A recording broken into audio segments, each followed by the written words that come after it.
मैं आपकी होस्ट राज बात कर रही हूँ। आज हम सीखेंगे कि इंग्लिश में 3 ऐसे वर्ड्स हैं जिनको कैसे इस्तेमाल किया जाता है। बाज़ दफ़ा हम लोग इसको इस्तेमाल करने में गलती कर लेते हैं, मिस्टेक कर लेते हैं। तो इंग्लिश के रूल के हिसाब से इसको थोड़ा-सा जिस तरीके से यूज़ किया जाता है, तो आज इसके बारे में बात करेंगे। तो एक है वेरी, बहुत, तमाम, उसका मतलब है टू, TOO, टू, उसका मतलब ही है बहुत, तमाम और बी।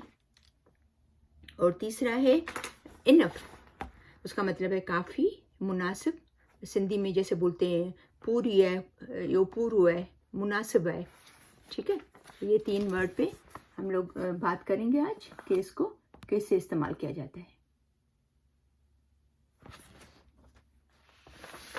तो जैसे सबसे पहला वर्ड है वेरी। वेरी जो मतलब जो वर्ड है वो हमेशा एडजेक्टिव सिफत से पहले या एडवर्ब ज़र्ब से पहले आता है, और या उसको इस्तेमाल करते हैं ऐसे वर्ड जिसमें ING आता हो। ठीक है, और ये जो है वो उस अल्फाज को जिसके आगे हम लोग वेरी लगाते हैं उसको थोड़ा स्ट्रॉन्ग बनाता है, थोड़ा मजबूत बनाता है। जैसे मिसाल के तौर पर मैं बोलूँ कि हॉट टी, तो अपन थोड़ा उसको स्ट्रॉन्ग बोलेंगे, very hot T, very hot, the T is very hot. ठीक है, तो जैसे हॉट को उसने थोड़ा मजबूत बनाया। जैसे मैं बोलूँ कि outside is it's outside is cold, तो अपन बोलें कि it's very cold outside, it's very cold outside. ठीक है, तो वो जो जिसके अल्फाज के बराबर में इससे पहले जब एडजेक्टिव या एडवर्ब यानी कि सिफत एंड ज़र्ब से पहले जब वो आता है तो वो उस लफ्ज़ को थोड़ा मजबूत बनाता है। तो मिसाल के तौर पे जैसे है, he is very funny man, I had a very busy day, you are a very you are a very interesting person. ठीक है, तो ये इंटरेस्टिंग, बिजी, फनी ये सब सिफत हैं, एडजेक्टिव हैं।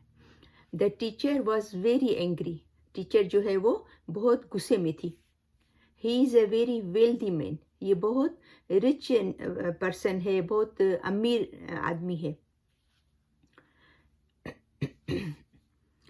ही केम वेरी क्विकली, ये बहुत जल्दी आ गया, फास्ट आ गया, क्विक आ गया। तो क्विकली के पहले वेरी लगाएंगे तो वो थोड़ा स्ट्रांग हो जाएगा। ही ड्राइव्स वेरी फास्ट, अपन ये भी बोल सकते हैं ही ड्राइव्स फास्ट, ये फास्ट गाड़ी चलाता है। तो उसको उसके आगे हम लगाएंगे वेरी फास्ट, यानी बहुत ज़्यादा चलाता है, तेज़ गाड़ी। ठीक है,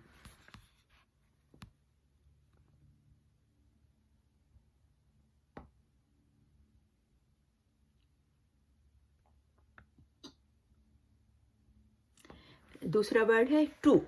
टू जो है वो हमेशा वो भी एडजेक्टिव एंड एडवर्ब से पहले आता है, लेकिन टू जो है बोलते हैं कि ये एक निगेटिव वो फील कराता है। जैसे अपन बोलें कि इसका मतलब है कि मोर और लेस, यानी कि हमें जो चीज़ लिमिट जो चाहिए होती है उससे या ज़्यादा या बहुत कम। जैसे मैं मिसाल दूं, इट्स ट्रू कोल्ड आउटसाइड, यानी कि इतना कोल्ड है, इतनी सर्दी है कि हमसे बर्दाश्त नहीं हो रही है। ठीक है ना, टू कोल्ड आउटसाइड। यहाँ बोले कि टू नॉइजी, यानी कि इतना शोर है कि हम काम नहीं कर सक रहे, यानी कि टू वहाँ पर इस्तेमाल करेंगे जहाँ पर हमें हमारी लिमिट से वो चीज़ ज़्यादा हो जाए और या वो चीज़ बहुत कम हो जाए। ठीक है, तो जैसे मिसाल के तौर पे my soup is too hot to drink, मेरा सूप जो है वो बहुत गर्म है, मैं पी नहीं सकती। It's too difficult to understand, there are too young to fly, sorry they are too young to fly, ये बच्चे जो हैं वो बहुत छोटे हैं, अकेले फ्लाई नहीं कर सकते, अकेले नहीं उड़ सकते। ठीक है, तो उसके सेंटेंसेस है। इसके पहले थोड़ी डेफिनेशन पहले ऊपर देख लो, फिर इसके sentences.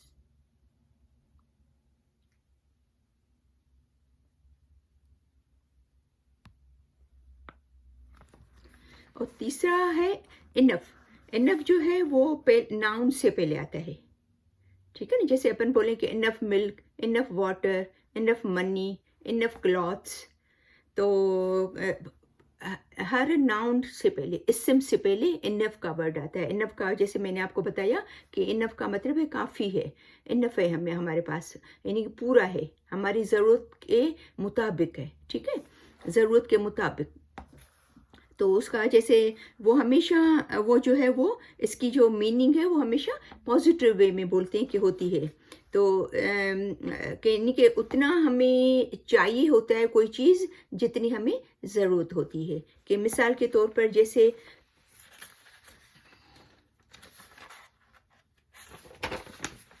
I have enough money to pay, यानी कि मेरे पास पूरे पैसे हैं बिल पे करने के लिए। I have enough money to pay. There is enough food for everyone, यहाँ पर जितने भी लोग हैं उनके लिए ये खाना बिल्कुल इनफ है, बिल्कुल पूरा है, उनको हो जाएगा। She has enough rice to cook, इसको चावल पकाने हैं तो इसके पास बिल्कुल पूरे राइस है, इनफ राइस है कुक करने के लिए।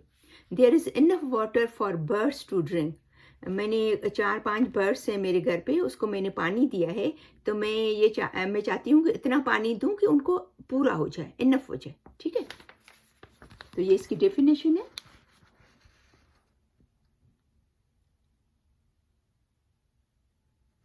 और ये है इसका सेंटेंसेस।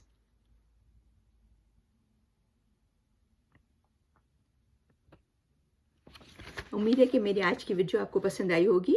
उसको लाइक करना, शेयर करना और सब्सक्राइब करना, ताकि मेरी सब आपको वीडियोस मिलती रहें।